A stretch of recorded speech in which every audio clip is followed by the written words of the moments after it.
wala pang nakikitang solusyon sa kakapusan ng tubig sa Quezon City, Camanaba at Las Piñas. Ang ibang residente tuloy ay napipilitan ng lumayo sa ibang bayan upang makabili ng tubig. Supply ng tubig.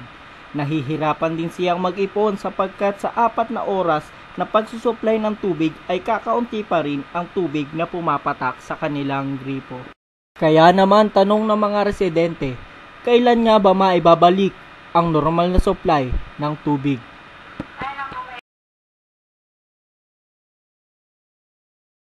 Ay naku, mahirap ang buhay ngayon. Walang tubig, may tubig kayo pero 4 na oras lang tapos wala na. Nag-iipon ako.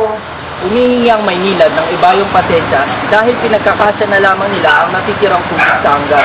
Ngunit ayon sa ibang residenteng apektado, ang pasensya nila, kagaya ng tubig, ay nauubos na rin. Sa ngayon, 46 na barangay na sineserbisyohan ng Maynilad sa Quezon City, Camanaba at Las Piñas ang hanggang 4 na oras lamang nagkakatubig. Hindi pa masabi ng Maynilad kung kailan babalik sa normal ang supply ng tubig, lalo na't mababa pa rin ang water level sa Angat Dam. Samantala, naghahanap pa ang Maynilad ng alternatibong mapagkunan ng tubig. Kaya sa ngayon ay wala pang magagawa ang mga residente kung hindi magtiis. KK Jokno, nag-uulat.